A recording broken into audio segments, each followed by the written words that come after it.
My friends, hello! Welcome back to the Hot Pot. It's cycle 912, and like I said, this would be the last video of the series.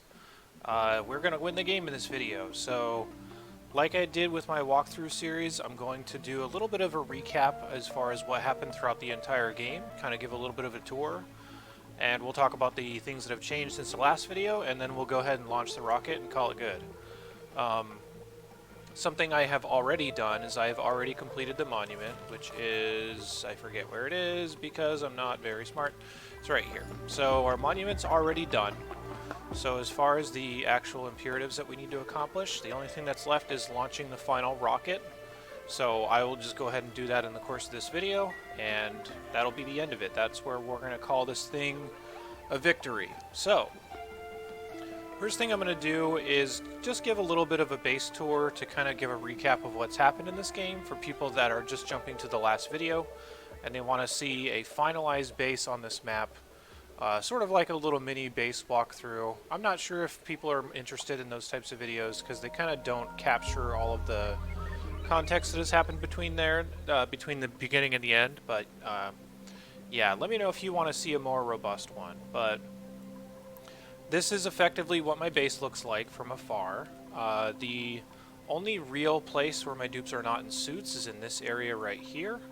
If you take a look at the temperature, it's pretty obvious where the base begins, and I guess it's not as obvious as it used to be. Maybe bringing in all this material from out here and storing it has changed things, but yeah, you can at least see the insulated tiles here around the edge, maybe a little bit better. The base is kind of an awkward, like maybe a tree shape or something like that. Has changed just a little bit, especially my hot room has changed. So what happened throughout the game is during the early parts of the game I was growing food here in the very center of my base. It was only mealwood. The only things I ever grew and intended to eat or harvest was barbecue or meal lice. So the meal lice and stuff was right here. The barbecue was coming from a number of different sources. This has been up for most of the game. And then this came up throughout sometime in the mid-game. There was a smaller chamber of Drecos somewhere in here. It is now all changed just to generic storage and just to overly decorated places you can see here. My intention was to eventually ranch puffs as well, but we didn't wind up needing them this game. Just decided to spend the gold and spend the oxygen on making oxalite via the machine, which maybe I'm just misremembering, but it actually was not that bad of a deal. It was only one machine. It did take quite a bit of oxygen, so that was kind of a bummer. But it worked out, so yeah. Other things about this, got a plumb bathroom here. There used to be over on this side of the base before I moved it, so it's now sitting here in the middle. Again, I have 16 dupes. One of them is inside the rocket, that's why it says 15, but I did just recently build out their living quarters. Before, they were all crammed into small rooms kind of in this area, along with the Great Hall in this area.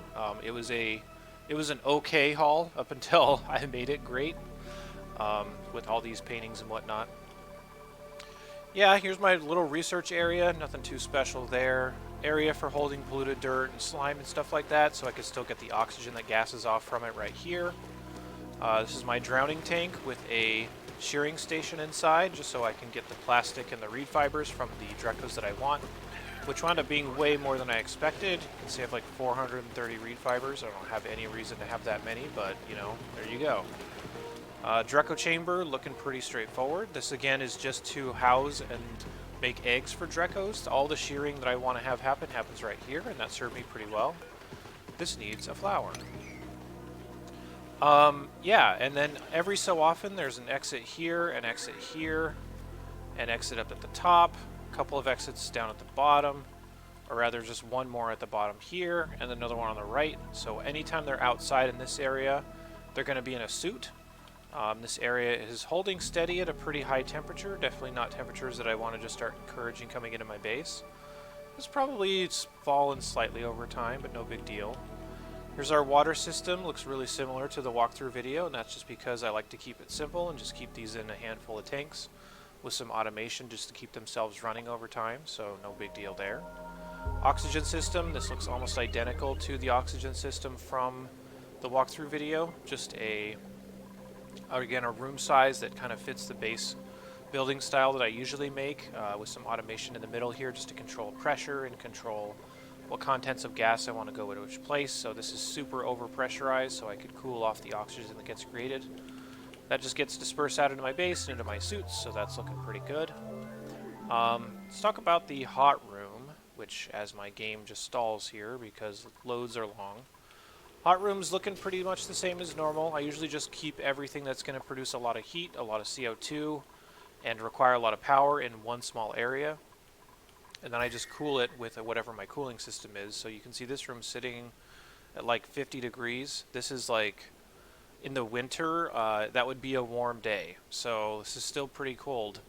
And even down here at the bottom, it's still nice and room temperature-ish. So that's looking pretty good as well. My cooling setup this game looked like this. I had 3 aqua tuners here.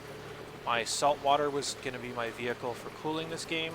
Probably not as good as polluted water, but I didn't want to have polluted water gassing off all the time. So just tried to use this time. Honestly, I'd probably try something like oil or ethanol instead of salt water, but it did its job. It was okay. Natural gas buildup. I only ever had one natural gas geyser, and that was right here. You can see a huge steam area connected down to some of these magma chambers, or magma channels, I think is what they're called. Only really connected to one, and that gave me quite a bit of power throughout the game with these 4 steam turbines, so yeah, nothing crazy there.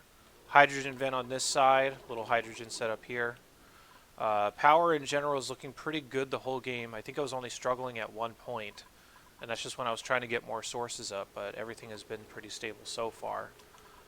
Inside the base, I think we've talked about everything now, so I'm just going to kind of peruse around the map. Again, this is not going to be super structured, but we will launch the rocket here at the end of the video just to kind of cap things off. Got my glass and molecular forge here, along with my pool of petroleum, just to make some advanced stuff. Rocket silos here. This is my final rocket, and yes, I did capture this second hydrogen vent. This was just to create fuel out of, and probably was still overkill because I've gassed this rocket up entirely, even though it doesn't look like it. It is full. Kind of a UI bug here. It seems like those still don't load unless something changes after you restart the game, but no big deal. Typical setup that I usually use for making liquid fuel, just a chamber of supercoolant that's cooled down to extremely low temperature and connected by metal tiles to a fully enclosed room for hydrogen or for oxygen, so pretty straightforward setup there. Yeah, here's my aqua tuners to cool down that supercoolant, which I realize I'm glossing over this for the people that haven't seen this yet, so I will kind of describe some of these things that have changed in detail before I launch the rocket. And yeah, some other things just around the map. Got a couple of volcanoes here, nothing too special there.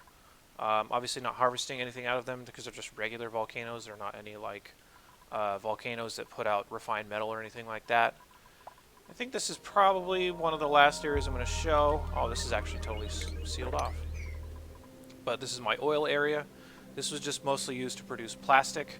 I think I was actually making energy from my petroleum generators off of ethanol the entire game, and you can see I still have a lot of lumber left, even though I dug those trees up a long time ago. So that's been going pretty well. Trying to see what else. Oh yeah, my map traits, I'm going to show them in just a second, and I should be having the seed for the map that I played down in the description if you wanted to play on the same one, but my map traits were as follows. Metal poor, which I definitely was struggling for quite a while. Had to go out on a lot of mining ventures just to get that. Subsurface ocean, which is the most important one. Magma channels, which you saw earlier in the large boulders. Not really that interesting. But yeah, the salt water was literally all I had for the whole game. I did not tap any of my natural water sources, mainly just because this was going to sustain me. And if you ever do have subsurface oceans, that basically means that you could just live on the salt water forever. As long as you're not going like ham on it, or as long as you're not taking on like 50 dupes or something like that, this will last you pretty much the whole game. So yeah, that looked pretty good. Oh, and finally, space setup. I've talked about this in the walkthrough video as well. I might make another video here at some point that explains exactly how this setup works and maybe some other options that you can use if you don't want to use my exact same options, but just a handful of solar panels, bunch of solar arrays, got a crushing system up here to get rid of the regolith that falls down off of the bunker doors. and my telescope, which should look pretty standard by now. Yeah, so that's pretty much a very quick overview of my base. I realize this is about 10 minutes long so far. So I'm just going to quickly cover the things that have changed since the last video, which I'm scrolling up to look at my notes right now. And yeah, we did already talk about the monument. I did show that the ending sequence for that in my walkthrough series, but yeah, I'm not going to worry about it too much on this one. Did talk about the hydrogen vent that we captured already, so that is looking pretty new. And I just wanted to have this connected to the rest of my rocket silos so that I could use this steam to cool this hydrogen down before I pumped it anywhere. I'd rather not have to pump it in here at like ridiculously hot degrees, like, you know, 800 or 900 degrees or whatever, if I don't have to. So I did just try to cool it using this setup here before I pumped it out. So that worked pretty well. And you can see I have a ton of hydrogen here. If I was going to stay on this map and keep playing after I finished it, which I probably will not, I'd probably set up the same way, just to harvest power here and start doing some silly stuff with that power, but yeah, we'll call that good. And then really the last big thing that has changed was this living quarters area and all of the resource gathering. So I have a whole bunch of boxes around here. They're all full of resources now. There's not really any reason to do this. I just wanted to keep my dupes busy since they were flashing as idle all the time. So all I did in the meantime besides that was create a bunch of nice living areas for my dupes. Nothing special really, just like a huge great hall, some big bedrooms. Just trying to get the morale up pretty high. You can see a lot of them are in the lower 30s or higher 20s, so that's all looking pretty good by now. Yeah, that's pretty much all I have. So let's go ahead and launch this thing and officially get the victory on the map. Ooh, launching it at night. How romantic. Hopefully these things are open and ready to go, and yes, they are. If not, I'd probably just open them myself.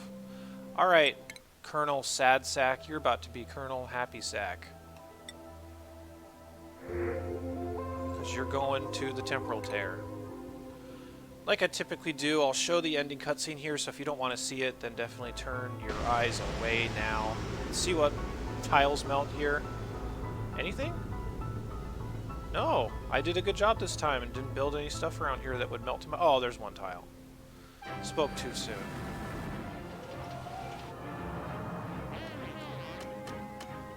Obviously a very riveting thing. I'll get my mouse cursor out of the way.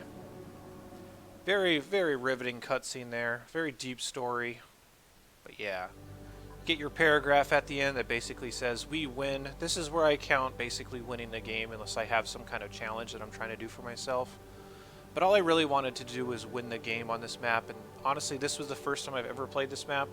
I did not know what to expect in terms of resources or in terms of map structure, so pretty cool that I was able to do it on the first try, but that's also because I played a whole bunch of the other asteroids and kind of prepared myself a little bit for what I'd be facing here. The heat was definitely the worst part, and having to go so far for resources was also a challenge, but we still got it. At cycle, what is it, 914 or something like that by now, so got a couple of other achievements apparently, so we're looking good. Yeah, 915. All things considered, I know it was a huge gap from the last video, but that's just because there wasn't a whole lot to talk about here. Oh, I should probably talk about this setup. I really have glossed over it.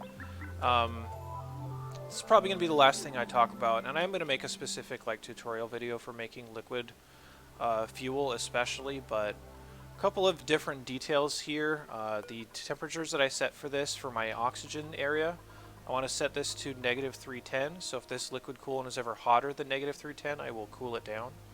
That's to eventually condense the oxygen. The thermosensor for the hydrogen's at -429 Fahrenheit, and you'll have to just convert these to Celsius, but these are pretty happy and consistent temperatures that I found in all of the times I've done this before. So that's what I usually will do, and I'll just put them in these small rooms with metal tiles and temp shift plates behind there, just to encourage the temperature of this supercoolant to be exchanged as soon as possible. And it keeps this condensed and it keeps this cool pretty well. So I was pretty happy with that. And again, a couple of aqua tuners submerged in the same area that I used for my rocket silo, just kind of chilling down there. So yeah, everything's looking pretty good. Overall, pretty good run. think we probably could have done it a little bit faster, but for doing it for our first time, it was in before Cycle 1000, so I'm kind of happy about that.